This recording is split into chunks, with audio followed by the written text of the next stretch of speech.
Welcome, everyone, and thank you for joining us for the next event in the Trans-inclusivity Seminar Series, which has been organized by Simon Liu, who is the Institute of Education Faculty LGBTQ Equality Lead, and also the Seminar Series Committee, which is a group of academics working at the IOE who are committed to LGBTQ justice, including trans justice.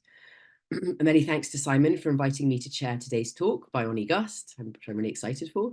My name is Tone Wolford, my pronouns are they, them, and I'm an associate professor in the anthropology department at UCL.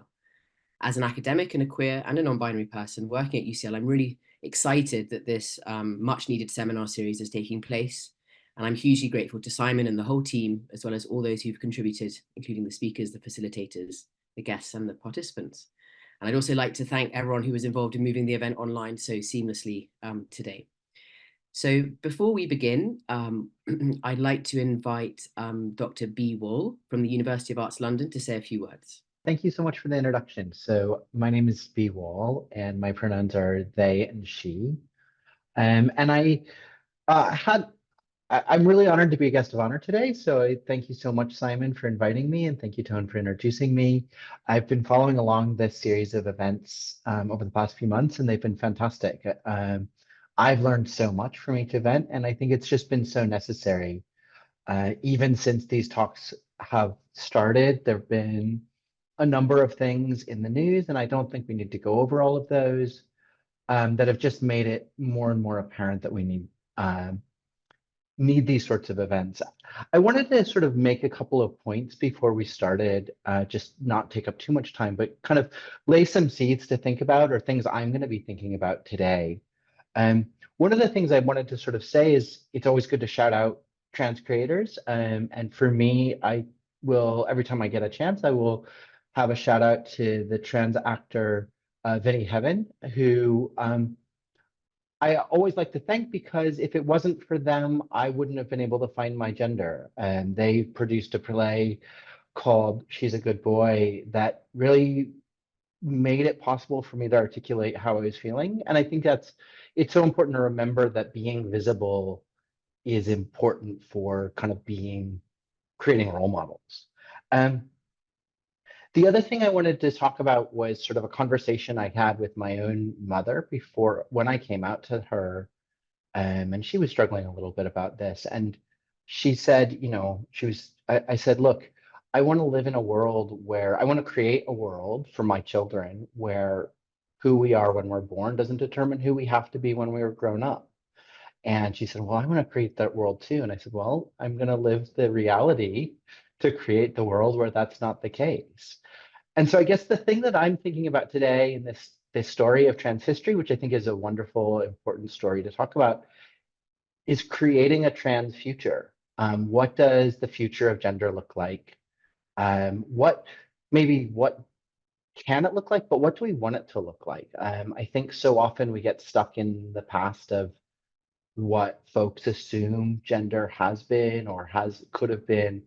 And I think for me, gender is so much more about being liberatory and something that is freeing us from constraints that we might have felt stuck to in the past. So as we hear about trans history, and I can't wait to hear about trans history, that's what I'm gonna be thinking about, is what can we build on to create a trans future?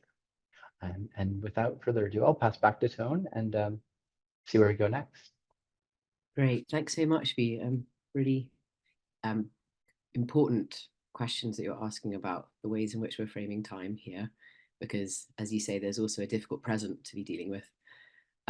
So I'd like now to invite Simon to say a few words. Thank you very much for that, Tone, and thank you very much, B, for your words as well, and coming to be a guest of honor. Thank you, Simon. Before we move on to introduce Oni, our speaker, I'm going to just share a few important notes.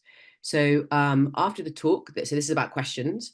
After the talk, everyone can send in their questions on Slido. So that is slido.com. I think Simon will put that in the chat. And please use the code #transhistory. That's all one word, #transhistory.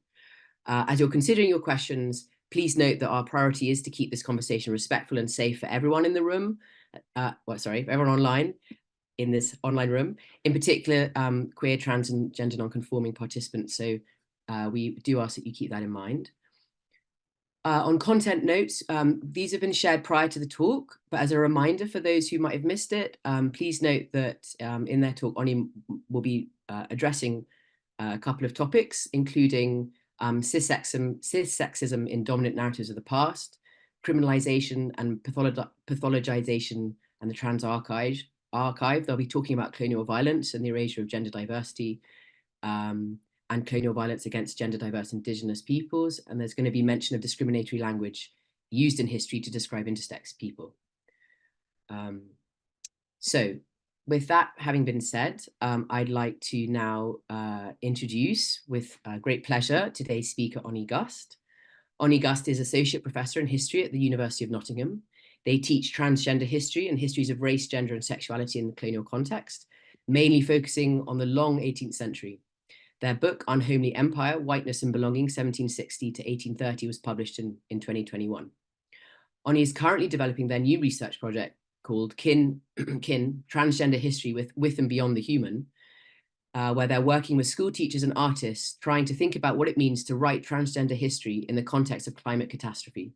What ways of imagining the past might we conjure if we think beyond identity and towards resonances with other beings? Their article, Of Mermaids and Monsters, Transgender History and the Boundaries of the Human in the 18th and early 19th century Britain, begins to address this question. It is part of a special issue on transgender history published in Gender and History on the journal Gender and History. They also have a forthcoming essay co-authored with Jamie Jesperson on history beyond the gender binary. So I'm really excited that Oni is able to come and talk to us today, and please join me in a kind of online fashion in welcoming Oni now. Thank you so much, Tone B and Simon, for organising this, for being here, and to all of you for being here. I am so sorry I am not here in London in person. Unfortunately, a family emergency meant that I couldn't travel down today, and I was so looking forward to it. So I feel like it is a little bit of a throwback to 2021, which was obviously not a great year, although in a few minutes I'll explain why in some other ways it could have been a great year. But here we are, and thank you for joining me. As Tone has already introduced me, so I don't need to do that work, thank you. What I'm going to be looking at today is the directions and the challenges and the possibilities of trans history. Now, I know that Natasha Kennedy, when she ended her talk, gestured to the very long history of gender diverse, gender non-conforming people who we might think of today as trans. And in some respects, I'm going to be expanding upon that. But although we'll meet many nominally trans characters along the way, this is not a trans history as much as it is a reflection, a thinking through what trans history is, what it's for, where it's going, both geographically and intellectually, ending with the point that B started with, actually. But why think about trans history and thinking about trans history for building a future, for imagining differently, for creating? To me, history is about creativity and imagining the possibilities in and beyond our present, and trans history is doing all of that. And so what I'm going to be talking about today is really what that looks like and where that can go, and as well as the challenges of doing that. Now, if you're looking for, I'm going to name drop so many people during this talk. The first person is Kit Hayham, because if you're looking for an actual trans history, rather than a reflection on what trans history is, you should certainly check out Kit Hayham's Before We Were Trans, as well as so many of the other books and articles that I'll be mentioning along the way. Before we proceed to that, though, you might be wondering what this mer person is doing on the front of my slide. Not really. It's very difficult to find images for any trans kind of presentation that I give. I always struggle with deciding what's best. But this beautiful mer person is going to remain somewhat elusive until the very end of my talk. So it will be subsequently revealed towards the end of this talk why it is that I think this mer person encapsulates trans history as well, and hopefully others would like to imagine it. But let's move to trans history. So I bring to you some good news. We are in the middle. It feels like we've been constantly in the middle of crises in what it means to be trans. We're at the center of a really toxic public debate over what it is to be trans, that tends, as we know in the context of the Cass review and the Cass report, that targets our young people in particular, but affects all of us in the very broad and varied trans community. And so I want to start with what I think is just refreshing and exciting reminder that trans history is thriving. It is incredibly vibrant at the moment. In order to illustrate just how exciting and dynamic and incremental it's become, I developed a timeline for you. Now, my apologies. I'm the kind of person who walks into a room and gets twitchy over a picture frame being slightly out of line. I recommend you never ever try to use PowerPoint's design ideas to design a timeline, because I could not. I spent longer than I spent on any lecture at all trying to get these timeline in line. It's not. My apologies. If you're pedantic about that, I'll move slides soon, I promise. But if we look at the very bottom of this slide, and I'm talking about trans history published in English, not solely about Britain, but in English. I think it's fair to say that the first trans history, albeit with problems that we now look back at, with an element of criticality, but the first trans history is really Leslie Feinberg's Transgender Warriors. And I used to start my trans history courses with that, because I wanted to show our students where Feinberg, for all the problems of that book, in some ways is an element of cultural appropriation that has been critiqued. But the introduction to that book lays out so clearly why trans history is needed as a form of visibility, legibility, a seeing ourselves in the past, of knowing we're not alone in this moment, of rejecting this idea that we are somehow a fad, a trend that will, like a fashion that passes, although we all know that fashions come round again and again anyway. So I start in 1996 with Leslie Feinberg, and to be honest, until 2008, now there are a few exceptions, but I'm focusing only on trans positive representations. Between 1996 and 2008, there are many histories that I could identify as having trans potential that are squashed by cis historians. I haven't included any of them. We then skip to 2008 to Susan Stryker's Transgender History, which is really a history of activism and trans activism from the late 19th century, focused primarily on North America, although Susan Stryker has subsequently revised that in 2017 to be a little bit more encompassing and bring it up to date. It's nonetheless a history of trans activism. And it is a 20th century history. And really what we find up until really 2014, so really very recently, up until 2014, most of the trans histories we get are from the middle of the 20th century, focusing on people who would have identified themselves as trans. Now, those are fantastic histories, but I'm an 18th century historian and I need to go back further than that. And that going back further than that really, I think, begins from 2014. Now, 2014, you may remember, was when the New York Times declared the transgender tipping point. So it's often cited as a moment in which transness, and you remember that beautiful image of Laverne Cox, and the front of the Time magazine. So it's seen as a moment in which trans people become visible. Now, of course, A, that's North America. B, many of us were somewhat ambivalent about being visible anyway. And there are elements of that. I don't think 2014 could mark the trans historiographical tipping point. Nonetheless, it seems to be a moment of momentum. So in 2014, Rachel Hope Cleaves edited a special issue called Beyond the Binaries in Early American Studies, which has been incredibly important for thinking about how we might write history. They didn't name it trans, but the subsequent, a year later, the AHA and American Historical Association roundtable on trans histories. And in some ways that marks a kind of momentum, a visibility, a coming, but it's interesting that it's only a year later that they use the word trans. And it's only the last 2 years that I've started to see panels in history dedicated conferences use the word trans. Before that, we were running away to sociology conferences, which seemed to be doing things better, with much thanks to Ruth Pearce and Ben Vincent for putting those things together.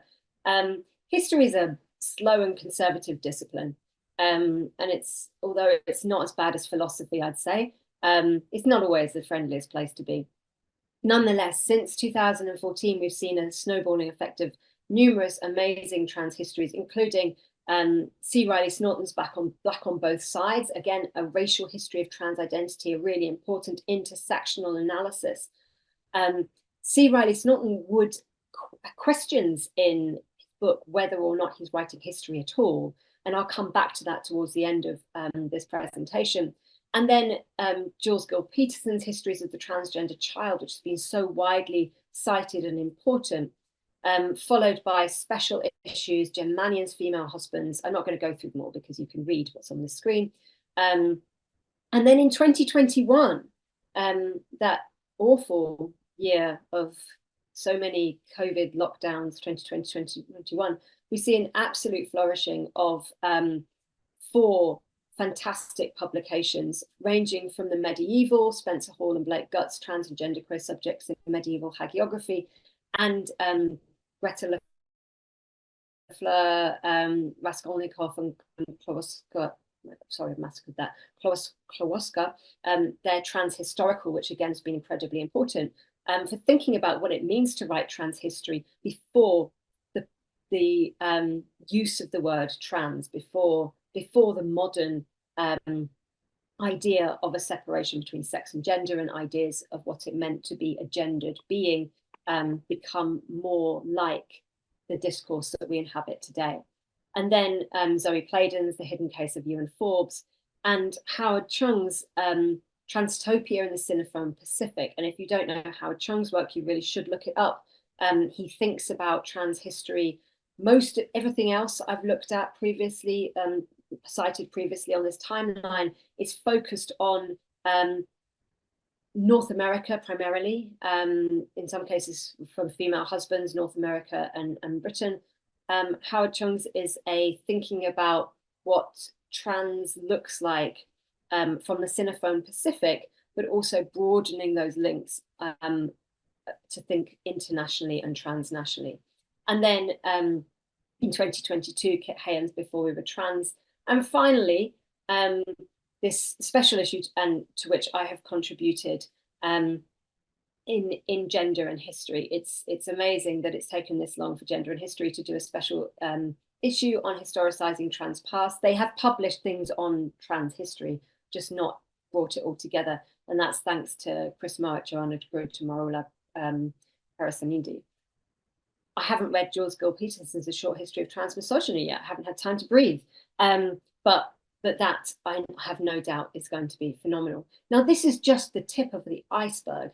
The people who are really making trans history right now are graduate students and postgraduates. They're publishing at a phenomenal, alarming rate, but because I've included only special issues and published monographs, as is the nature of our discipline, to privilege those things, I haven't really mentioned them, but Aisha Huang, Jamie Jesperson, Xavier Nunn, who's recently published fantastic work on what it meant to be trans in Nazi Germany, Jonah Gard, James Davison, Sue Lemos, Robin Iams, No Bordeaux, and my own amazing PhD student, Rebecca Jane Morgan, who has already published a book called Gender Heretics and will eventually be publishing her PhD on trans activism in the late 20th century. So what this timeline shows is the gathering momentum of trans history in English. And as I said, I've only included those titles that are explicitly trans.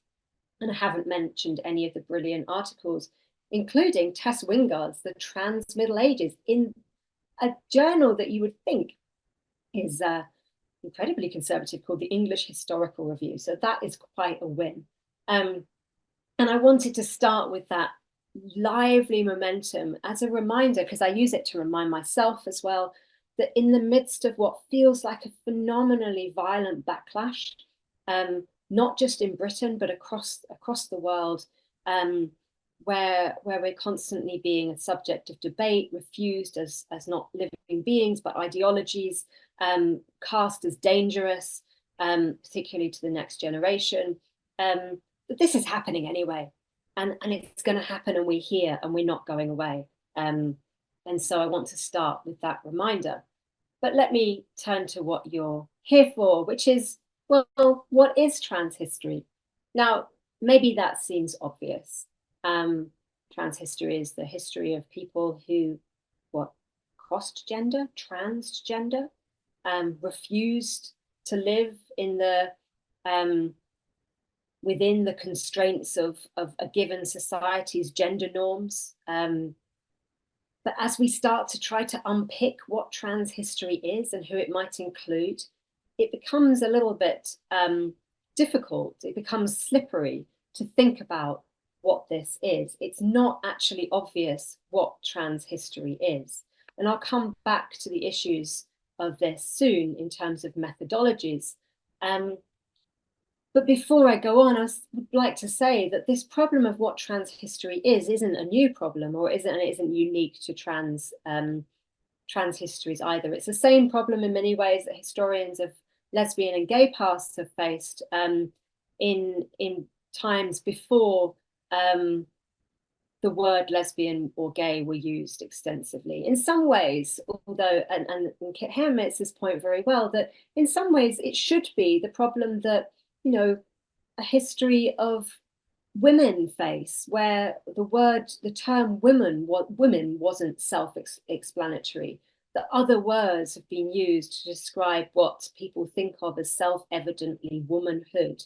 But because society views us as new and strange and unusual, it tends to be that we get more questioned than other fields where actually the terms may well be incongruent as well. History of peace could also be critiqued for the same reason. Peace wasn't necessarily a word that was used throughout time. So it's not just a question of terminology, although that's important, and I'll come back to it, but it's also a question of identity. We think of today's way of explaining ourselves as trans is often to talk about how this is who I feel myself to be, essentially, in my inner core, my sense of self, my identity. We somewhat ambivalently, I think many of us use the term born this way after the gay liberation movement, to talk about ourselves as innate, to talk about ourselves as natural, when we are faced with a barrage of media politicians telling us that we are somehow unnatural. And it's understandable that we use those terms because we're fighting for our terrain. Again, I'll come back to that in a second. But these ideas of an essential self, of having an identity, of seeing oneself as having something that other people see us as, that we feel in the core of our being, may not necessarily be how people in the past understood selfhood as a whole. And so it's not just about the terminology, it's also about questions of individuality that really we need to think about when we're talking about trans history. Now we have other issues, the survival of records, etc., that I'll turn to So whilst on the one hand, trans people are as old as time, on the other hand, trans people are as new as the term trans and its many changing meanings. And we know how fast these meanings are changing. And they change in different contexts and they mean different things in different contexts. And so in that sense, I don't think there's anything wrong with saying that we're both new and ancient, that we're both here in the now and have been ever since, but in a myriad of different ways. Now, let me give you an example. Let's get to some history because that's what we want to know. So this is an example from a newspaper article called the Leeds Intelligentsia. It's actually reporting not on Leeds, it's reporting on a news item that circulated in Bristol in 1760. The way newspapers work in the 18th century is quite a lot like, apologies, I'm still a Twitter user, which I know is very old fashioned, but I'm too old to move out of that mindset and I'm not calling it X. So instead of Twitter, it's a bit like retweeting. So what 18th century newspapers do is they effectively retweet. And if they find something interesting from another newspaper, they'll publish it in their newspaper. And the editors of the Leeds Intelligentsia clearly thought this piece of news was so fascinating that they published it in a column called Country News, which is the news from elsewhere beyond London, on the British Isles. And so this story comes from Bristol in December 1760, and it relates to a person called Montague. Now, according to this article, which is very brief, Montague was committed to the House of Correction, as in went to prison, or at least a person who went by the name of Montague. So there's already a seeds of distrust in exactly who this person Montague is and whether Montague is really their name at all. And they were committed to the House of Correction, as in jail, for being disorderly and an imposter. The newspaper article goes on to say that this story has been a phenomenon. It's very strange that Montague, and they refer to him, Montague, as he, that he feigned himself a woman in man's clothing, and that he imitated a female voice whilst wearing nominally man's clothing, which, because, quote, he looked effeminate, added to the idea that this Montague was actually really a woman wearing men's clothing. Now, it wasn't unusual in the 18th century for nominally assumed to be female based on their body people to wear men's clothing. There were female soldiers, who I'll come back to, female husbands, which is the subject of Jen Mannion's book. So it wouldn't have been something that people were had never encountered before, but they nonetheless found it exciting and interesting enough to continue reading. So this person, on first impressions, appears maybe to have been somebody like a female husband or a female soldier, or maybe even a female pirate. And then Montague comes into the community and threatens to poison themselves, claiming that they were basically lost in love, had been jilted, and was a poor enamored lass who was threatening to take their own life. The community of ladies took pity on them, and as a love-lost person, and treated them with great tenderness. But then there is a turn in the narrative from a lovelorn young lass who has been unlucky in love and is despairing as a result of that, to an examination by an apothecary who claims that absolutely Montague is female and believes this story about them. And then a question, because another surgeon claims that this person is actually not female, but, and I quote, affirms her to be a, quote, hermaphrodite, and I'll come back to the use of that word in a second. Montague is then subjected to yet another investigation at St. Peter's Hospital by a nurse who claims that Montague is, quote, purely male. And the editor of the newspaper, the person who wrote this story, assumes that this is absolutely correct, that Montagu is really male, having been treated and assumed to be female, or potentially neither, and is then committed to the House of Correction in what is approved of as a harsh sentence, including lashes. Now, this story is in many ways, perhaps has resonances with us as trans people. We are familiar with being the object of curiosity and confusion. We're familiar with the ambivalence that borders on voyeurism and violence when our presentation, particularly when we might walk into public toilets or into, I hate airports. Airports are the most gender policing places ever. That we carry an element of confusion. And so in that sense, Montagu's story may resonate with many of us as a trans experience.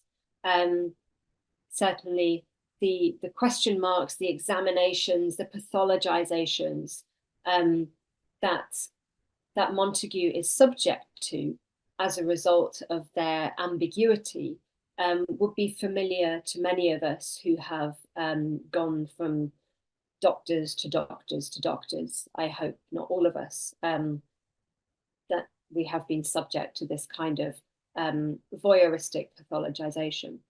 I would hope that many of us have not been committed to the House of Correction, but I know that the long history of trans lives often finds us in those spaces. So there are many ways in which this story may be recognizable as a trans story. And yet there's no use of the word trans, and there's no words such as identity or identifies as, that are the kind of words that we would use today to talk about, or to be talked about. The confusion around pronouns, is this she, he, what do they use, is another way in which we might find resonances with this. But you'll notice also that there are some question marks that are slightly different to the way that we may be treated ourselves. So for example, the ways that clothing and embodiment and sexuality collapse into one another. In today's assumptions, there is a distinct division between what people assume to be natural, quote, biological, essential, sex difference, and gender identity. And we know how transphobia can kind of mask itself as being reasonable, an understanding of identity, but you are really one or the other. In the 18th century, and really, to be honest, as Jules Gill-Peterson shows in her book, right up until the middle of the 20th century, if not later, the idea that sex, gender, and sexuality were distinct entities does not make sense. These are folded into each other and are slippery concepts that change around. The same is true for this word, quote, hermaphrodite, that is that Montagu is assumed to be in one of their examinations. Now, this term, which is offensive today, and I use it only in quotation marks as sparingly as I can, is usually assumed to refer to intersex people. But in the 80s, and in many cases, of course, throughout history, it has been, and it is. But in the 18th century, it's used frequently to discuss sexuality. So people who we might think of as lesbians, who were referred to in the 18th century as tribades or sapphos, were also considered to be, quote, hermaphrodites. So that term that is so offensive today and has been used to pathologize and commit medical violence against intersex people was used in multiple ways, including against intersex people as a term to divide, to differ, to other, on the grounds of gender and sexuality and embodiment. We see it, for example, in a letter in the 1840s in which a young woman called Anna Maria Montague was trying to prove that she was in fact a woman because she had been accused of being a, quote, hermaphrodite, not, it seems, for any particular reason of sex embodiment, but as a slur in order to tarnish her reputation. Similarly, people who Spanish and other European settler colonists encountered in North America, people who straddled the boundaries of male or female and took a man and woman in various Native American societies, and I'll come back to them in a bit.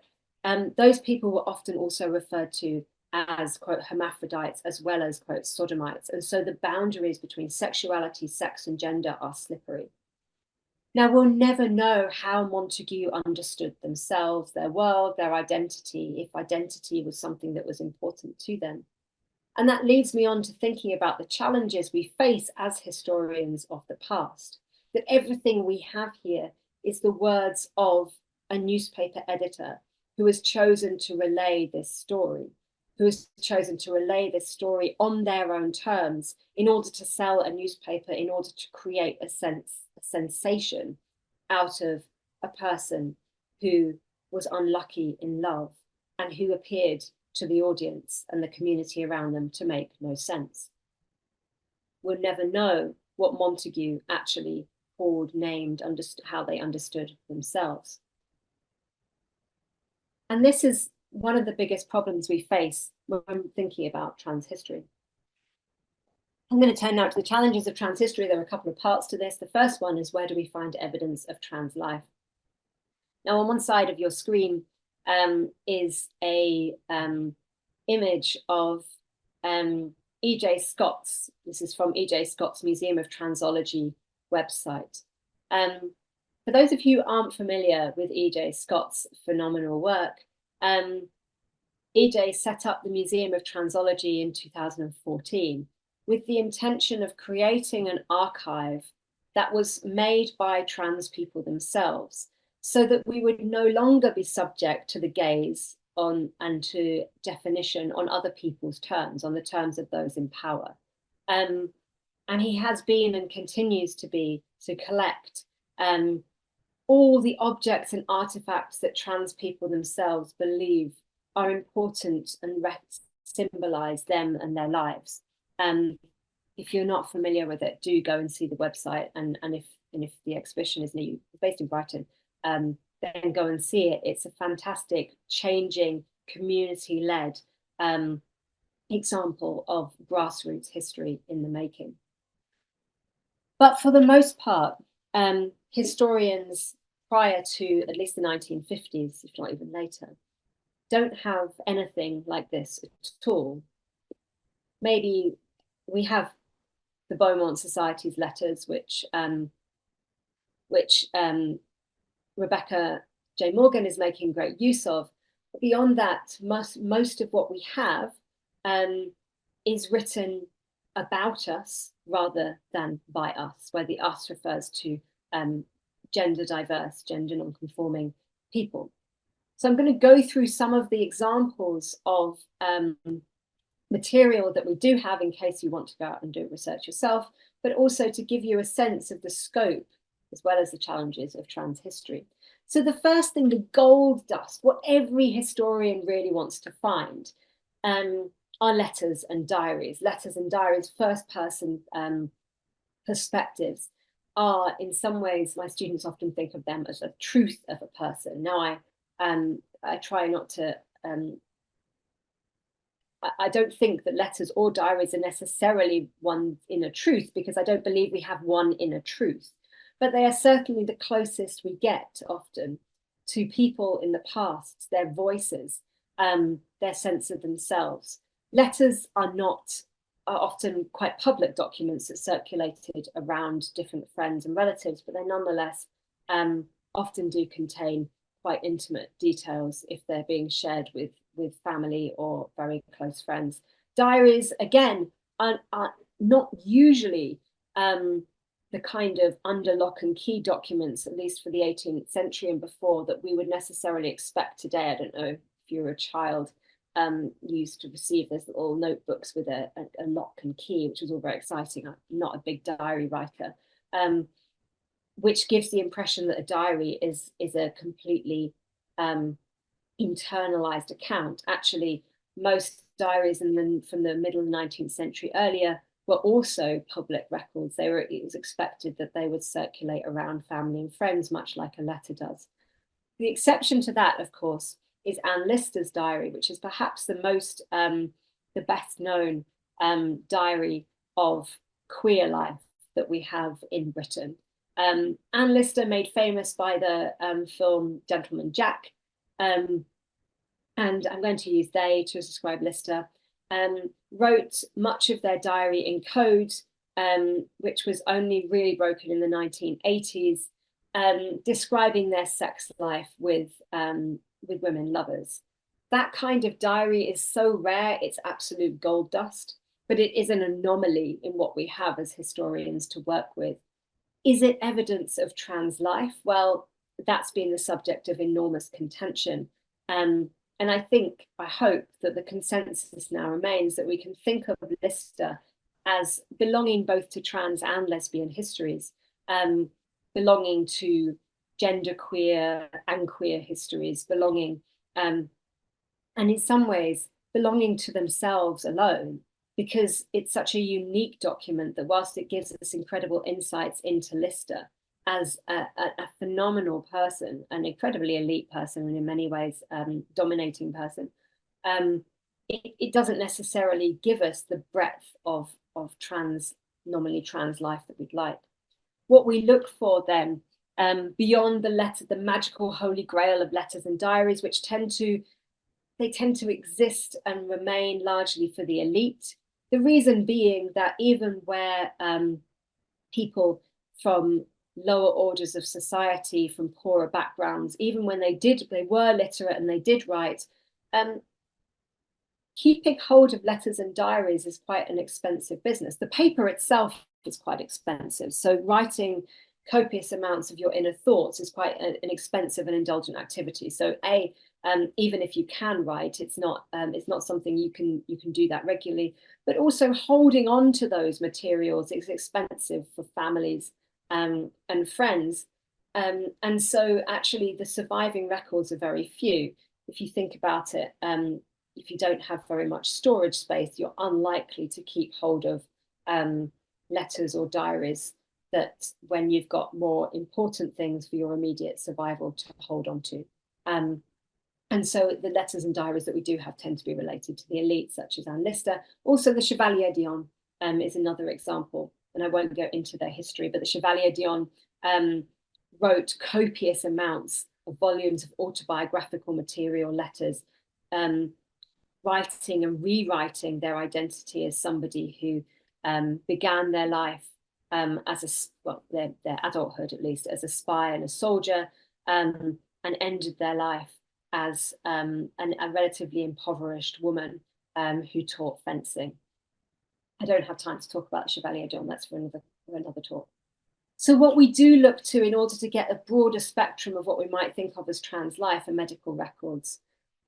Medical records such as those of Paul Downing, the person who was arrested on Blackfriars Bridge as a disturbance to the peace, somebody of both African American and Cherokee heritage, who was living in London and looking for his wife, and was, in the classic way that trans histories appear to us, quote, discovered to, quote, really be a woman and placed in the London Lunatic Asylum, where unfortunately and sadly they died within the year. Remy Graves, the artist Remy Graves, is doing phenomenal work recreating the world of Paul Downing. But those medical records, whilst they tell us some details, tell us only through the eyes of the psychiatrist, the eyes of those in power, using pathologizing words that we that have been incredibly important, both to the development of lesbian and gay identifications, but also to the development of trans identities. It's not possible to, as a historian, to think outside of that discourse. We have been framed by that discourse, at least we have in the Western context. And so we can't ignore those records, but we have to approach them knowing that the silences within them, the stubborn refusal to answer questions, that those are moments of agency and protest against the process. And so medical records form an important part. They form the basis of George Gill Peterson's Histories of the Transgender Child, but can only reveal a very subdued part of our history, one that is the process of domination, with occasional sparks of resistance and refusal that tell us more, but never enough, never, ever enough. We want to know more, and often it simply isn't there. The other example is legal cases, and in many ways they fall under the same problems as medical records, and legal cases and medical records often go hand in hand. So Paul Downing is an example of that, where the law passes these undefinable people onto medical institutions, and so the clash comes at the point of the law and then is handed over to the point of medicine, both of which work in a kind of Foucauldian biopolitical way to govern and discipline the body.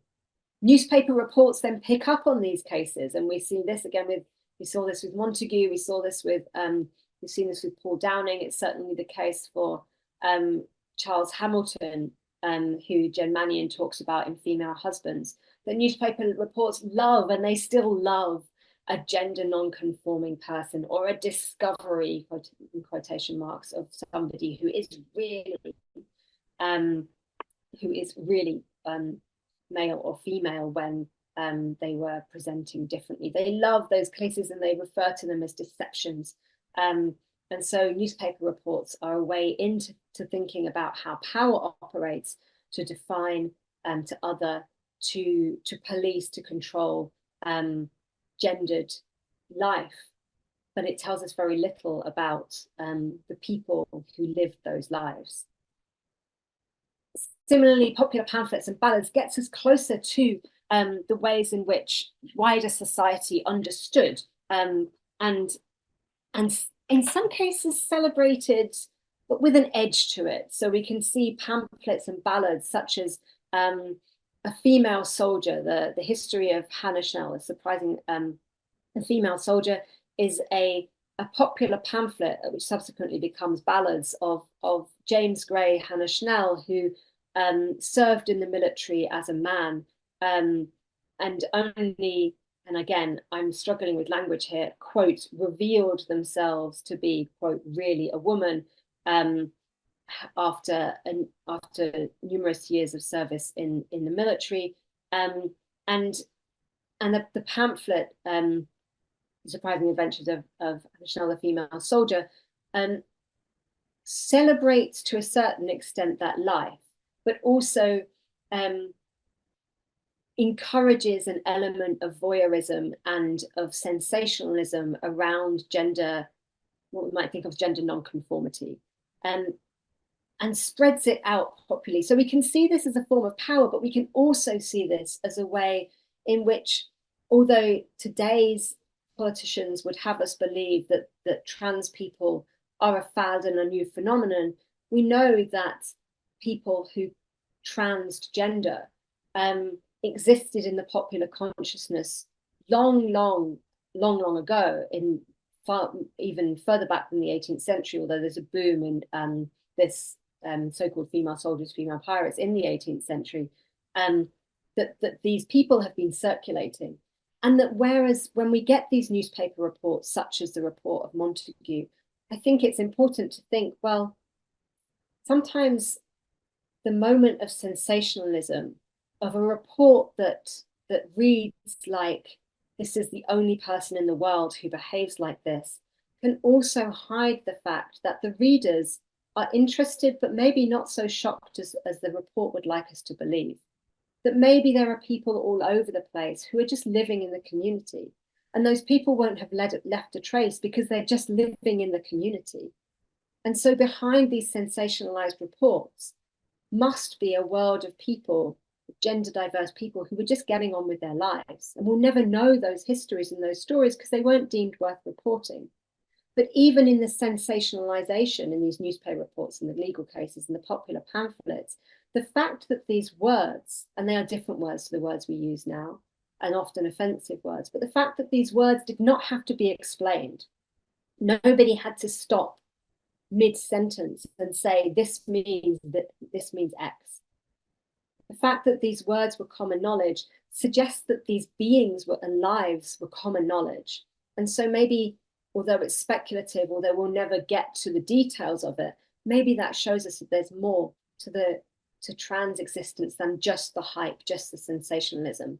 That in the same way as we're just living in communities, getting on with going to the pub and going to venues, or raising children, or going to playgrounds, or whatever we're doing, we're just living. But maybe in the past too, there were people just living. And at moments, these popular things raise their heads, but behind that, underneath that, is a world in which people are just getting on with things. I'm going to hurry up a bit, but we also see freak shows, similar in many ways to popular pamphlets, but actually involving people who, and this is where actually this is part more of intersex history, that people with bodily differences relating to secondary and primary sexual characteristics were displayed as freaks, exhibited in the 18th century and 19th century. Hagiography, I'm not a medievalist, so I'm not going to go into that, but I didn't want to leave the medievalists out. And finally, travel writing. Now, so far, much of what I've talked about relates to, I'm a historian primarily of Britain and Empire, relates to the materials we would find in archives in Britain, in newspapers and legal cases and things like that. To think beyond Britain or North America, we have to look in different directions. And travel writing is a way into that. James Cook, the famous Captain Cook's travelogues, talks about encounters with peoples who we now know to be the Fa'afafine, or the Mahu, encounters with peoples whose bodies, desires, ways of being, roles and status they simply could not make any sense of. And I'm going to turn now to think about the where of trans history, moving on from thinking about travel writing to think about, okay, how do we write trans history beyond the normal, the normalized and westernized archives that we are more familiar with in Britain, at least. So in a talk of 2016, Sabah Chowdhury gave a talk about their own identity and history, thinking about how they navigated being both, in their words, brown and queer and trans. And they end that talk by saying that the truth is any conversation on homophobia and transphobia needs to include a dialogue on colonization. The truth is any examination of their own gender and queerness is inherently about decolonization. And what Sabah points out is that we really can't think about gender, let alone transgender. We can't think about sexuality without thinking about the role of colonialism in framing those words and concepts and ideas, in turning those words into pathologies. And that in order to decolonize, in order to truly liberate ourselves, we need to think about our gender, our queerness in the context of colonialism. And I think that extends not just to people who have been at the harsh end of colonialism. I think that extends to everybody, to white people as well. It's not something that Black and brown people need to do and white people can just get on with living their gender. But gender in itself is fundamentally the way that we live it today, the way that we're forced into it today, is fundamentally the result and the legacy of colonialism, and has affected us all very differently. But to really think and to undermine that, we cannot think about it except through colonization. So that's what I'm going to turn to now. So where do we situate the trans past? So in the early modern period, prior to the world of sexology, the world of a two-sex binary, even in Europe, sex, gender, sexuality was a form of multiplicity and fluidity. But it wasn't. But in Europe, in Christian Europe, all the way through, including in the medieval period, as Transhistorical and others note, gender, what we would think of as gender diversity, people who lived outside or beyond or refused to live in the norms of manhood and womanhood, norms is the right word, were nonetheless persecuted and criminalized throughout most of British history, certainly. Beyond that, in the worlds that were supposedly discovered by Columbus and people like Captain Cook, were a multiplicity and a very different way of responding to and understanding embodiment, and what we would think of today as gender. And when Europeans, quote, discovered, colonized, violently conquered, subjugated indigenous peoples, one of the first things they did was to deny and to express their outrage against practices that they primarily understood to be sodomy.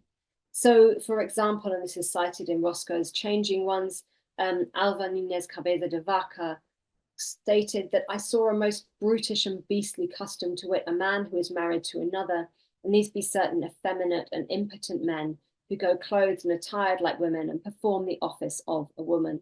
And on the image here, you can see from a similar period, a very famous instance of the punishment of supposed alleged sodomites, where sodomite would, broadly speaking, relate to a man who has sex with men, by through violence by dogs, by being attacked by dogs. This language, and this refers to the 17th century, but this language remains throughout the 18th and 19th century. This idea that the people who exist and live outside of what Europeans perceive to be manhood or womanhood, or correct manhood or womanhood, that they must be sodomites, that they must be having, and they assume it to be anal sex, and that is a sin in their own religion, and that this is a sign of effeminacy and quite impotency, and impotency in across colonial documentation is an interesting word.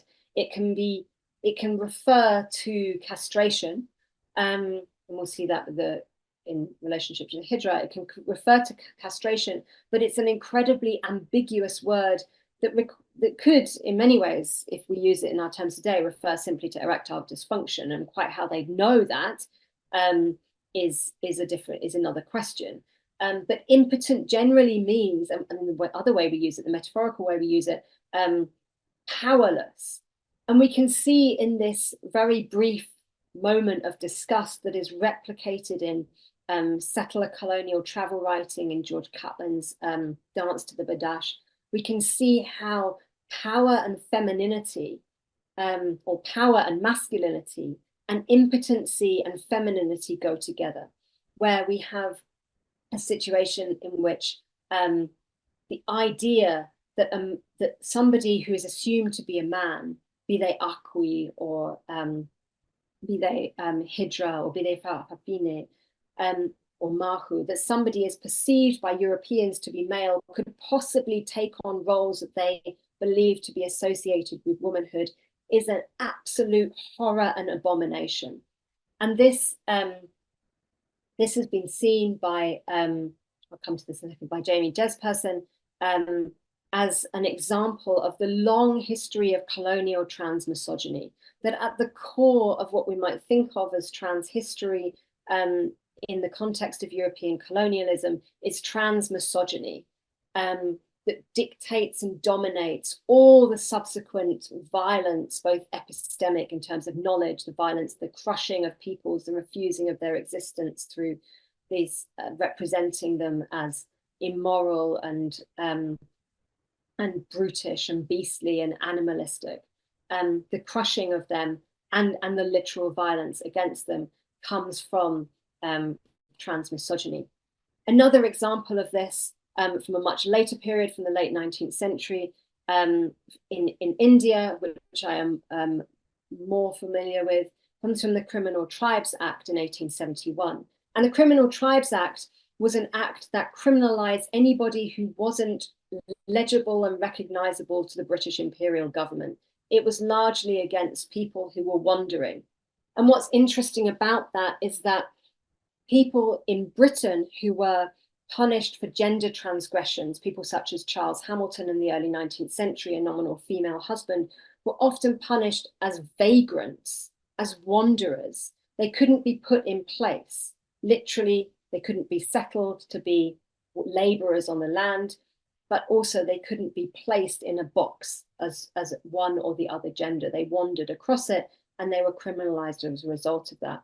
The Criminal Tribes Act, part 2 of that, relates to people who the British refer to as eunuchs and who largely might be thought of as hijra or Khwaja, particularly hijra.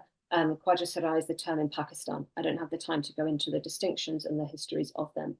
What the Criminal Tribes Act did, it comes 6 years after the criminalization of homosexuality through the Indian Penal Code, which was brought in by the British into India in 1765. So that has criminalized homosexuality on the same basis as it is in Britain. The Criminal Tribes Act criminalized the fact of existence of the hijras by claiming that, by policing them and ensuring that they cannot dress as a woman in public, that they cannot dance on the street in private houses, so they cannot be seen, they cannot be visible, they cannot exist in public and in private houses. They can't earn their living through dancing either. But I think the most nefarious part of this is they cannot adopt children and they have no right to make a will. So they have no right to futurity. They cannot pass on their customs by passing it on to children through the practices of adoption and telling them their stories and their way of life. And they have no right to pass on material possessions to the next generation. So it denies them futurity. And the final one, no right to make a gift, is the refusal to allow the building of relationships. Gifting is fundamental in most societies, even today, but particularly in 19th century colonial India. Gifting is a fundamental part of relationship building, whether it's a spiritual relationship in relationship to a temple or a mosque, or even just friends. If you cannot make a gift, you cannot establish your relationship. And so what this act does, this act by the British, is foreclose any possibility of hijra futurity, refusing them any form of existence at all. And the reference, the term eunuch, is generally used for people who have been castrated, but it is also a broader blanket term to talk about anybody who is perceived by the European colonists to be male but is not behaving in ways that they believe is proper to manhood, or rejects manhood. Oni, can I just interrupt very quickly just to give you time guidance? Yes. So you've got about 10 minutes left before it's an hour, just to say you have some. I'm speeding up. In fact, I'm nearly finished, but Great. Thank you for that, because actually I couldn't quite remember when I started. Exactly. Okay, so I am finishing though. So I want to end this question of where do we write trans history? How do we think trans history? By quoting Jamie, there they are, there she is. By quoting Jamie Jespersen's Transmisogyny in the Colonial Archive, which has just come out in Gender and History. And she states that what we need to do, and she's building on the work of Salish Wesley, what we need to do is remember, not just remember, but put ourselves back together. And history is a part of doing that. And I quote her saying that the foundation act of remembering is simple: to view, quote, men dressed as women in the archives as full people with full lives, whose desires and actions are not isolated cases of, quote, disease or vanity or narcissism, as, and I love this term, historians, as historians report, but connected to a millennia-long, albeit highly variable, trans feminine experience that continues to this day, that trans femininity exists and has existed, and that trans masculinity exists and has existed, and that all various forms that elude both masculine and feminine have existed across time and place, and that how we as historians remember from what we have in the archives, at the tip of the iceberg of the material that we have a duty to those people to be open, to refuse the labels, the violent labels that have been imposed on them, and to be open to thinking about them as full people with full lives. Now, I think I've hinted at this, but let me end by asking why trans history. Now, I hope it should be obvious by now that that we write trans history for our presents and our futures, that we write them because stories are what makes us as beings, that we require stories in order, in all cultures. I don't think there's a culture in the world that doesn't have storytelling as part of its way of being, and that we need these stories in order to imagine ourselves into the future, in order to think broadly about who we can become, not just who we were, not to be, I'm not suggesting we be constrained and horrified and miserable by the endless violence of the archive, particularly the colonial archive, that could mire us down into a state of misery and depression, but that telling these stories in ways that Jez Person and others have thought them through by resisting and refusing and telling those stories anyway and finding in them glimmers of hope, we can write futures for ourselves and imagine differently.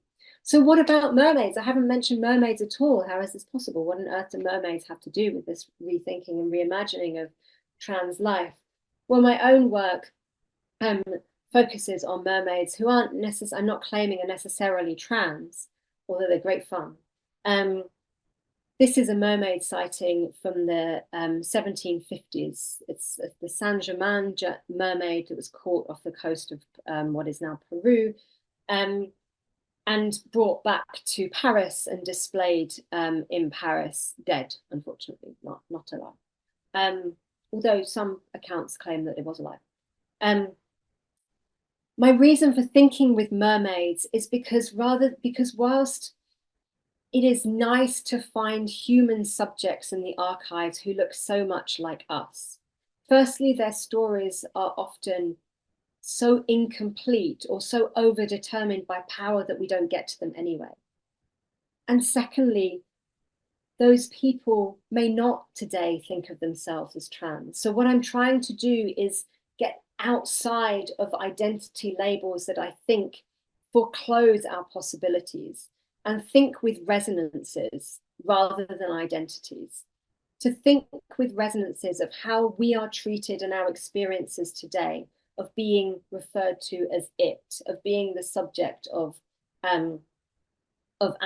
ambivalence and debate, of curiosity and voyeurism, of being refused an existence entirely, of being told that we are, quote, ugly or anomalous or don't make any sense or can't possibly have a future, being legislated against for that. And to think about all the other beings beyond the human who have experienced the same. One of the things I love about mermaid sightings is that they often talk about forms of communication, waving, crying, singing, that are then entirely foreclosed and those modes of communication are refused any meaning. And I think then about how much we've talked. I mean, even in the Cass report, where there is so much scholarship that has been completely ignored as just not good enough, but just happens to be written by the trans people. that this is that our modes of communication are ignored. And in that sense, we have a commonality with mermaids. And so what I'm trying to do is think about resonance rather than identity, to think beyond the human, to think about the kind of relationships that we might have, that we might broadly think about as trans, with kin beyond the human. So I'll end there. Amazing. Thank you so much, Ollie. So, I mean, a really, really rich talk. And as someone who's not a historian at all, I really appreciated the time you took to take us through, what it's like to be a trans historian of trans people. I'd like to invite Bea now to sort of start us off with reflections on Ollie's fantastic talk. Thank you so much for the opportunity to reflect and to respond. There were a couple of things that really struck me that I wanted to kind of think about and respond to, especially sort of thinking about this idea of trans futures. One of the things that I first was drawn to or reminded of is that I have a grandmother who is trans, and no one knew that she was trans until she died, until she passed away. And the way we discovered was because she had a room full of clothing and wigs, and my mom and one of her sisters was there, staying in my grandmother's house and cleaning it out, and what discovered this, but also from her journals and diaries. And she talked about going out, I guess going out presenting mail, and would talk about going out in drab, DRAB. But I think that it just shows that importance of those diaries, but also how kind of sometimes we hide these things even from our own families. And the other thing I was thinking about is the way in which I myself was drawn to various kind of historical, I don't want to say characters, but roles. And I was reminded of the way when I was a child, I was sort of drawn to both kind of figures like castrati in Italy, who kind of existed outside of the gender binary, and never really fully understood why I was drawn to those sorts of figures. But I was hardly a great singer, and I was hardly kind of drawn to opera, but definitely drawn to these figures that were outside of the gender, outside of gender, really. And similarly, growing up in the American West, as I learned about two-spirit individuals, feeling again that was something I could see myself in, and yet also feeling that it wasn't my culture. So it's so important to tell these stories, even if they're not the stories of our own histories, because they help us find and shape our identities. And I guess that's the main thing I came away from, that last thing that you said, where you said that stories make us into beings, make us who we are. And that kind of brings me back to where I started before this talk, in a way, because I really couldn't discover who I was until I saw a play that kind of described what it meant to be non-binary and kind of articulated that in a way that I could understand. And so it becomes so important to be able to tell and retell stories. And I really love that term, remembering, putting back together the history, finding our own ways through the history, and understanding history as something that's been, pulled apart through memory. And in our remembering, we get to kind of create the story that can help us create ourselves. So I just want to thank you for a really fantastic talk that's given me a great deal to think about, and I hope everyone else has a great deal to think about. But this opportunity to kind of both say we have always been here, and also we have never been here because we are living in a new age, and we don't need to define our reality, our validity through what's happened in the past, but in fact, we can create a new future. So thank you so much, Oni. I look forward to looking into the citations you reference, and also your own work. I can't wait to see more of it. Thanks, Bea. I don't know, Oni, do you want to respond at all to any of those reflections? Just to give you the opportunity, don't feel like you have to, because it wasn't framed as a question. Only to say that Jamie Jesperson is awesome, and she's going to be super amazing. If only there are jobs out there for our phenomenal early career trans scholars. Yeah, that's what I worry about most. And I feel like as a dull mid-career academic who's exhausted and spends too much time on writing emails, that my role is to create those jobs and fight for and sometimes against our institutions to insist that they value this work. That actually leads quite nicely into the question that I wanted to ask, just to kick the question part of this talk off, which feels like I haven't quite shaped all the bits in place yet. But what one of the things, so as I said before, not a historian, but one of the things that I kept wondering was how much trans history is actually everyone's history, like, and that kind of dynamic between that dynamic between kind of focusing particularly on things that might or might not be called trans, and then the extent to which those things that might not be called trans are actually at the center of all gender, and and that's one of the and gender is at the center of all of many other things, right? So the way in which these things participate in each other. And so I guess my question was about that as a kind of intellectual question, but also about what it means kind of in terms of the discipline, which kind of feeds into what you were saying just now, Annie, about kind of jobs and the valuing of particular kinds of histories and history telling. I know I wanted to give you an opportunity, maybe because you'd mentioned it before, to reflect on the extent to which, because so much of what you said in your talk feels really crucial for thinking about all history. So the way in which you've extracted this idea of resonances must be super helpful for historians of anything, because you're never going to find that kind of match, that that empirical exactness across time. So we have to be more creative in the way in which we're thinking about the telling of stories in the now of the past. And so there were so many points where it seemed like there was so much to learn generally as a non-historian for history generally from what we're calling trans history as well.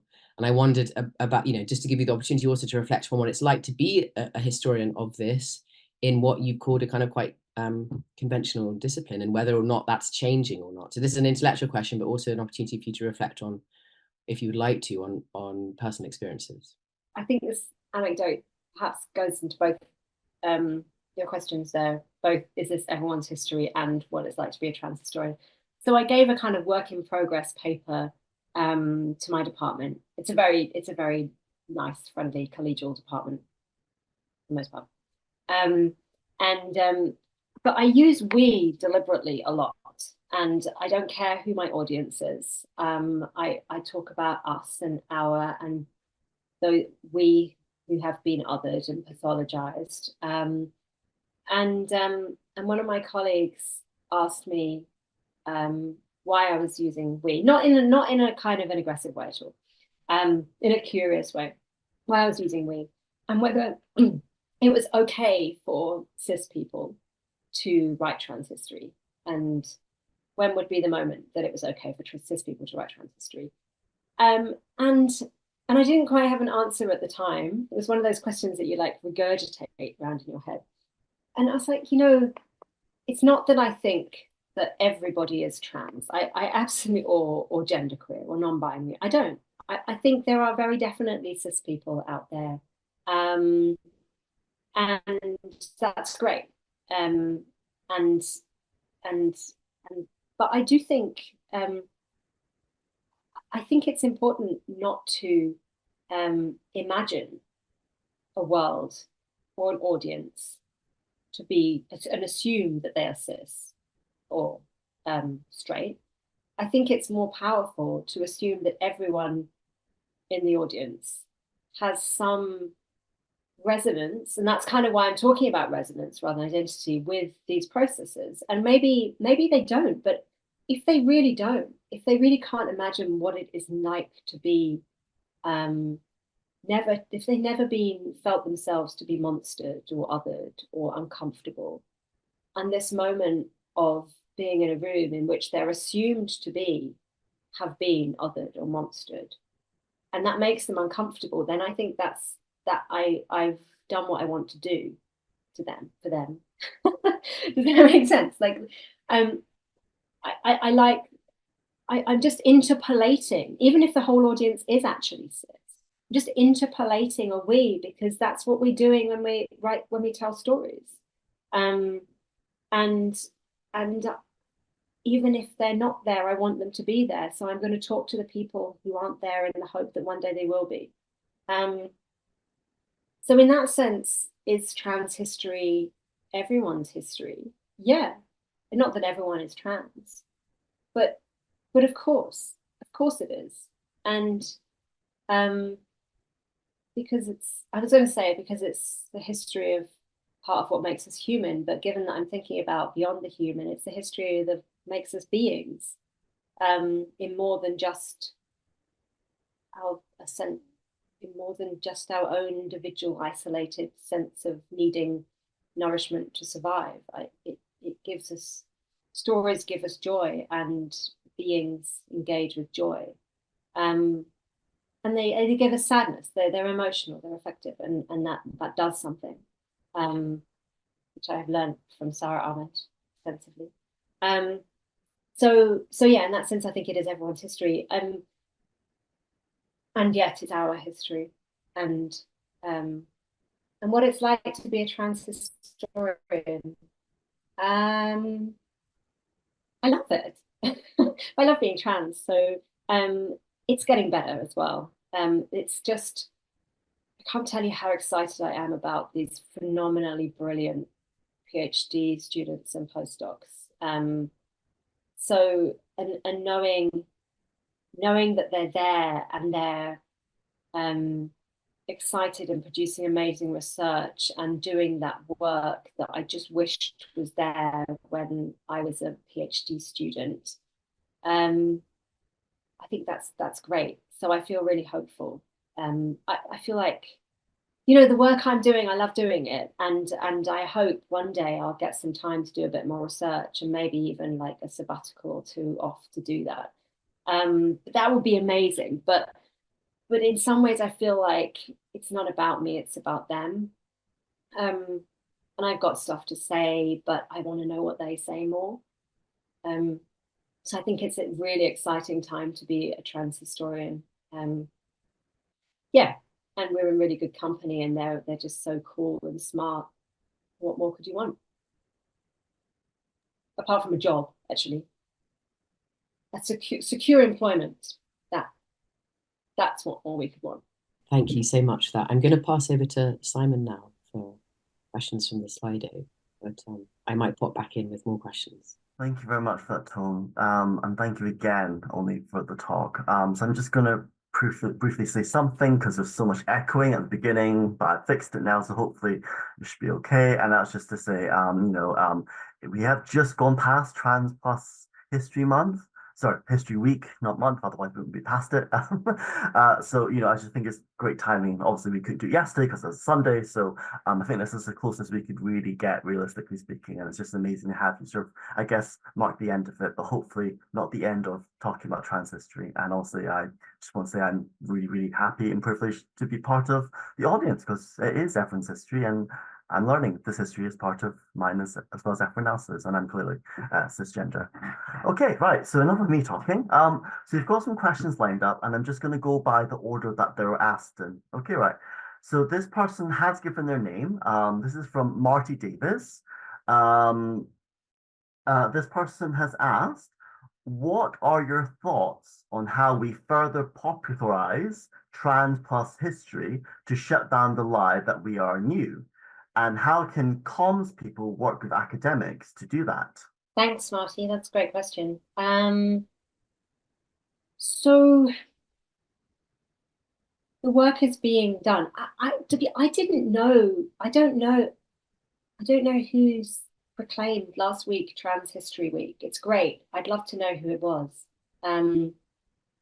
Yeah, I don't know where that came from, and I'd be very curious as to know where that came from. So what can we do to popularize? Well, I mean, currently I'm working with some fantastic school teachers, including Lucy Capes at B6 in Clapton, and Remy Graves, who the artist I mentioned, who's working on trans history, and James Downing, and we're trying to bring trans history resources to the classroom. there are resources out there. The problem is that in schools, Lucy runs a phenomenal program called Knowledge is Power, and that's where she got Remy and I together as trans historians to present, and we're working to develop that some more.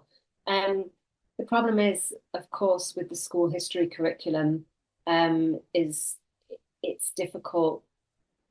Anything that is seen as superfluous to exams and outside of the curriculum, there's just no time for it. And it's not, there are these incredibly dedicated teachers who do try to get this in, but for the most part, it's a struggle.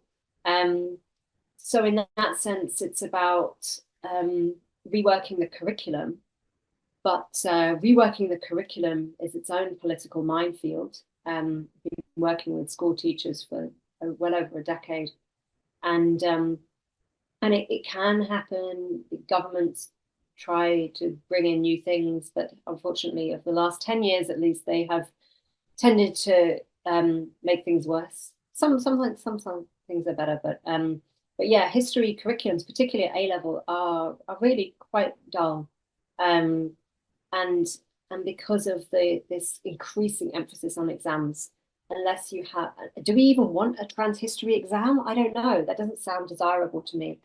I'm not sure what that would even look like. So it could be, it could be a blessing or a curse. I don't know.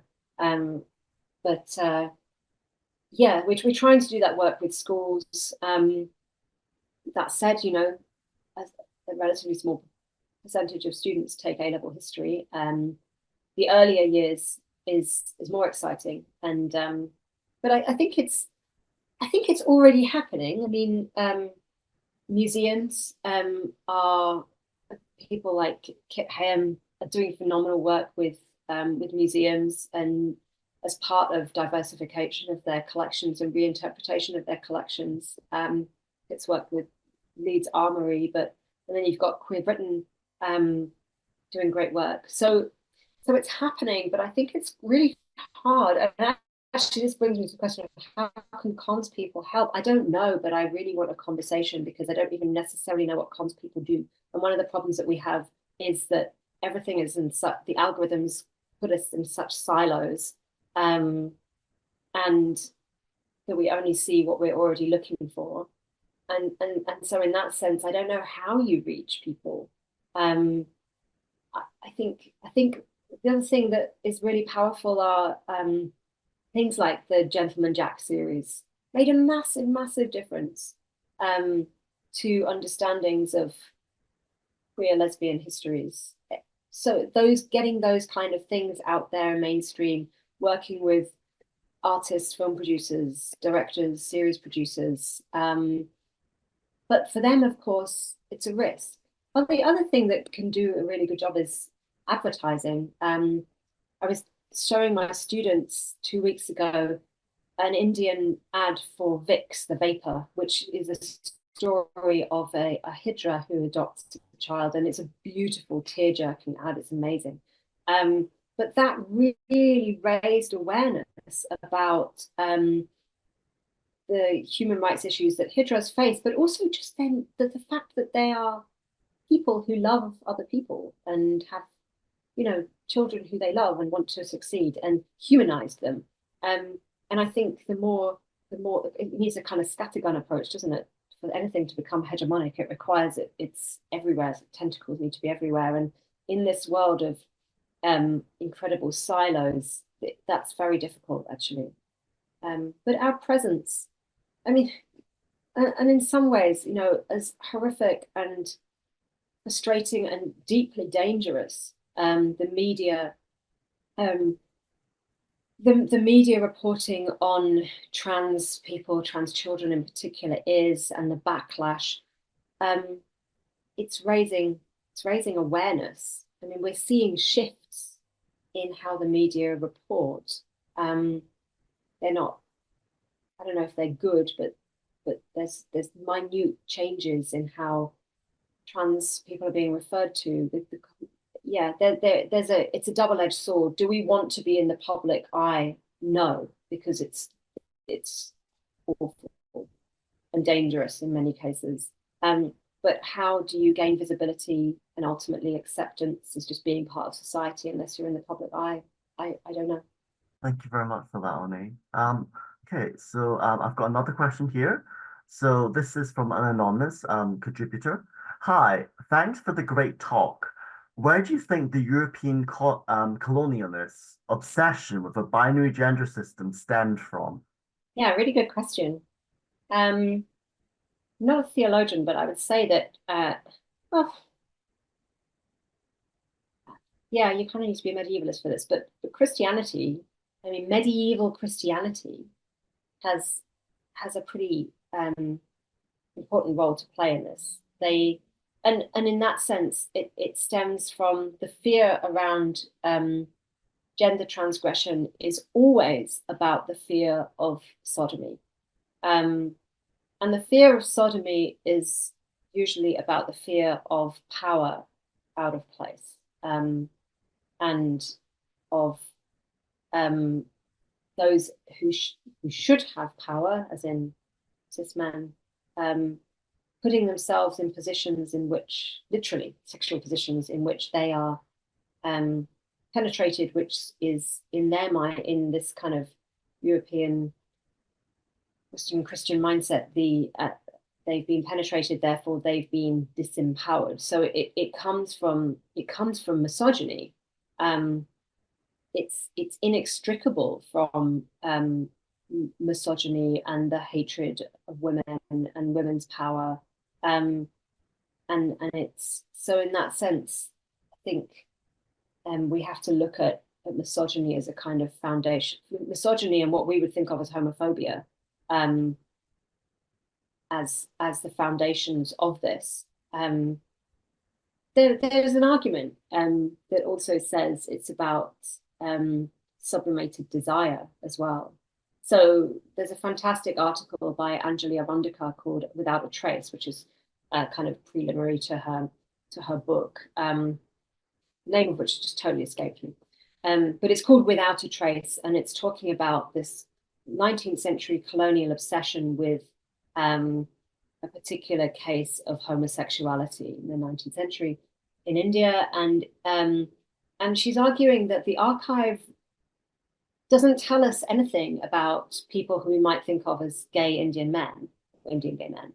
But what it does tell us is about the strange fantasies and obsessions of colonial elite colonial men, that they are so obsessed with this phantasm of homosexuality and quote perversion and immorality. Like it tells us something about their psyche.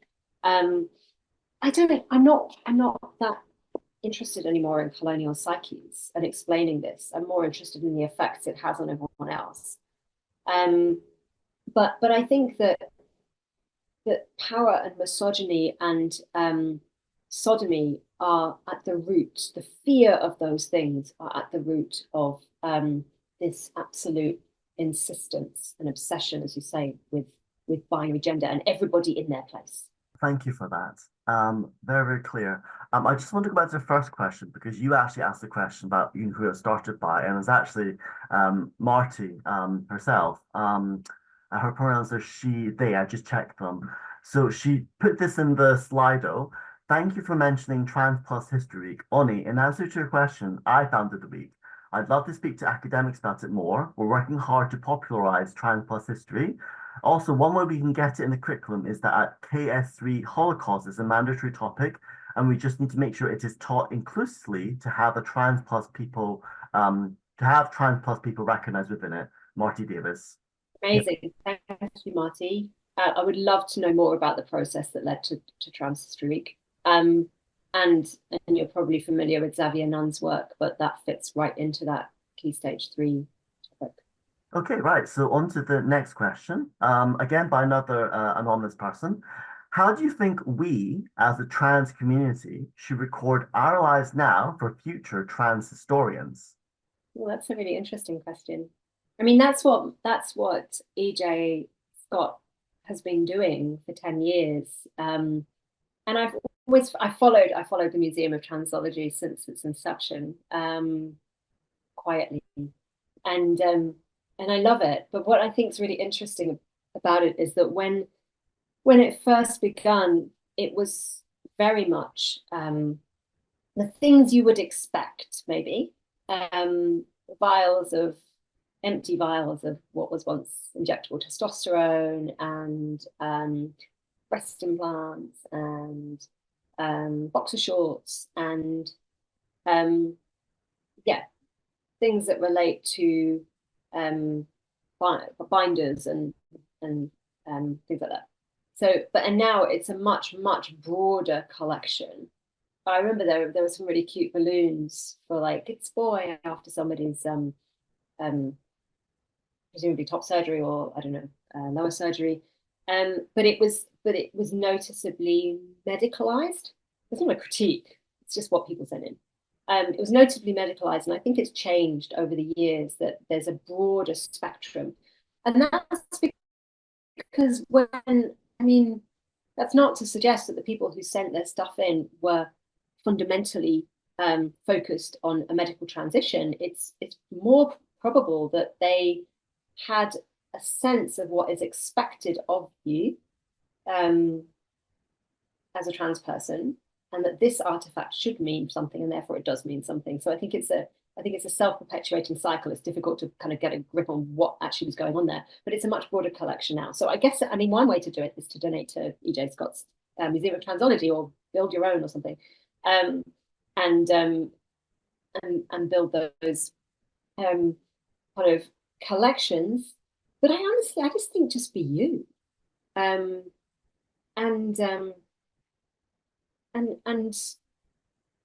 yeah, just be yourself and build community and tell the stories. Because I think if we obsess over who knows what future historians will be interested in. We can't predict that. We can just live who we are now, and tell our stories and build our relationships. And I wouldn't even say just be. Thanks again for that. Great. Okay, so got 2 more questions from Slido. This person has left her name, Catherine Cowtan. Again, I'm assuming pronouns here. Please correct if I'm wrong. How do we communicate trans history to general audiences when the cis-binary worldview is deeply embedded in the words we have to use? Yeah, it's so hard. I find it hard just teaching it. I teach a 2nd-year option on trans history and empire. And it's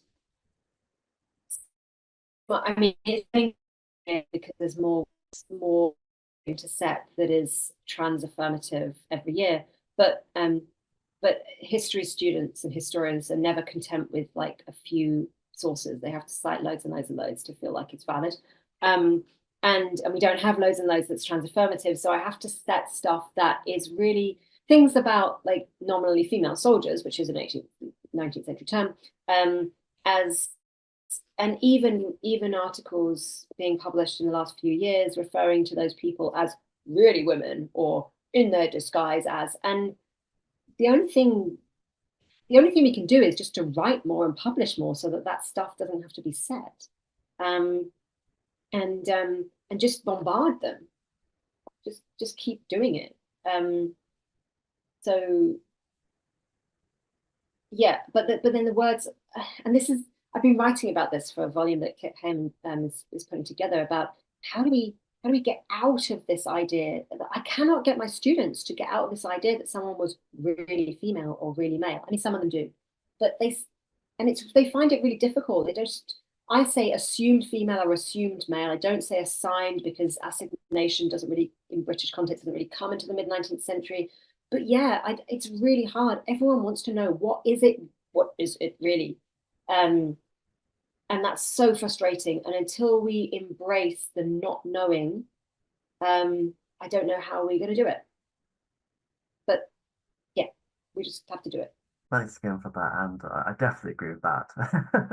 Okay, so I've got a question now from one of the people online. B, did you want to ask your question? Yeah, and it actually follows on really nicely from what you were just saying, because I think I was thinking about what you were saying at the beginning of the talk about how these categories of gender in general are not as stable as, what was meant by, say, woman is not what we think of now. And I think that's true for masculinity as well. And so I guess my question is, how do we go about teaching the lack of stability? Because I think if we look at sort of some of the work by people like Judith Butler, it's this sort of assumption that gender categories particularly are these stable, unchanging categories, not just within our lives, but also throughout history. How do we teach that kind of lack of stability of categorization rather than trying to kind of fit in, whether it's trans history or cis history, but that it's a history that's different from our categorization of today? The raison d'etre is to talk about change and instability. It's just that some things are allowed to change and other things aren't. And what is allowed to change and what isn't allowed to change is a sign of our own times. And what we think needs, so the nation is one example of that. I mean, most people now, when I first started my undergraduate, I don't think this was, which was ages ago, I don't think it was as easily understood that the nation is not an organic entity that is unchanging across time. That was like a new idea in the early 2000s. Like, wow, how do we imagine this? That seems ridiculous now. Like, come on, surely, most people are pretty on board with the fact that the nation is not an organic thing. But somehow gender doesn't operate like that. But maybe it will. I mean, you just have to keep pushing at that and say, well, what do you mean really? So that Montague newspaper article that I started with, I use with my students, and I get them to tell the story in really close detail. And it's really interesting, the process of telling the story forces them to question, what is it? What is going on here? Because, and this is even, I think this is even more the case now, because we read so fast and we read for general ideas rather than for really deep, thick meaning. It's just the product of social media and reading on screens all the time. And if you stop to read and to re-narrate, I think it's the process of re-narration forces you to think about, well, what are these categories that are being used here that are clearly a mess? In that case, a complete mess. Nobody knows really what's going on. So I do think stories, narration, re-narration, retelling, is that the right story? That's your story? Is that their story? Who wrote this story? Those questions are what forces us. But if it's worked for the nation, mostly, apart from a significant body of society, apparently, if it's working for the nation, surely it can work for gender as well, I guess. Maybe, hopefully, one day. Thank you. Okay, so we could definitely do this one last question. So it's quite long because it's a reaction and a question at the end. So this person didn't put the question in the Q&A part. So I'll put it in the chat and I'll read it out as well, just so it's easy for everyone to follow. Okay, a fantastic talk, so beautiful and eloquent. Thank you very much. It sent me into an idle daydream about how much more interesting GCSE history might be to young people if this was their entry point into debating archival sources. This leads me to ask you about your experience of teaching these perspectives and debates in the university. Is it accessible for all undergraduates, or does it meet resistance? So yes, it meets resistance. And those moments of resistance are the points at which I can make it accessible. So this year I had a phenomenally good class. The problem is my classes are self-selecting. So presumably they've at least read the title, it's got gender in it. And there are a whole swathe of students who will just not take anything with gender in it. Plus it's not World War II, so for a lot of them it's just out. So it's a self-selecting body already. But I do lecture undergraduate like first year survey courses. But I think it's when a student is brave enough to say, but what does this mean? Or get it wrong. It's not wrong, but interpret it in a way that perhaps is reductive. It's when they're brave enough to do that we can push and pull at those threads. I think the challenge for me is that a lot of students are really quite scared of getting or seeming to get it wrong. And I was really lucky that I had one fantastic student who wasn't. And it opened up the conversation completely. But I've also had students in previous years come to me and say, well, I can't possibly say this in front of the class, but I think they said, isn't this a bit sexist to be saying that all these people, we were talking about female husbands, females and female soldiers, that they are trans, couldn't they really just be really bold women? And we could have that conversation, but they weren't comfortable saying that in class because they were feared that that they'd be met by being called out for being transphobic. So it's challenging, but actually what I need in the classroom is the opposite of what happens on social media. I need students to be willing to say, I just don't get this, or this isn't. And if they embed it in themselves, even better. If they're like, I'm not comfortable with this, we can explore that. If you've got a student who says this is wrong because they were really female, I can't do much with that, although we can try. I haven't had that kind of resistance again because my course has trans in the title, and I suppose and I state that we're not questioning whether trans people are valid or whether we're questioning the terminology we use, but we're not questioning whether trans people are valid or whether non-binary people exist. We're here and we're making a noise about it, and I'm standing in front of you, and we're starting from this point. So I guess I closed down to a certain extent any really transphobic, all these people are just mentally unwell already. But yeah, I do need a certain amount of resistance in order to make it accessible. Okay, I know there's only 1 minute left. There was one last question. Would you be happy to just take one more, Oni? Mm-hmm. Yep, okay, last one. It's short, but I'll still copy it into the chat just in case it's a little bit dense. This person said, you propose that the discourse around trans people or trans history should move from identities to resonance. Would you mind explaining this again? It's a great question. How am I going to explain it really fast? Identity is a sort of spot the trans person in the past. Oh, that person is, let's say, assigned female at birth and lives their life as a man, therefore is a trans man. They just didn't have those words yet. And that makes a lot of assumptions. I think it's an important starting point. I'm not dissing the people who've done that kind of work, because I think we need that to build more complex iterations and stories. But A, it doesn't help us open up a category. B, I think the idea behind the kind of this person was trans and this person was trans and this person was trans, as important as that is to gain coverage, is partly aimed at legitimacy and creating and saying, look, we're here in the past and therefore you should respect us in the present and the future. Again, important. But I want to go beyond a kind of liberal humanism that says, oh, because we see you in the past, we believe you in the present. Because there are so many beings that aren't seen in the past, that are lost.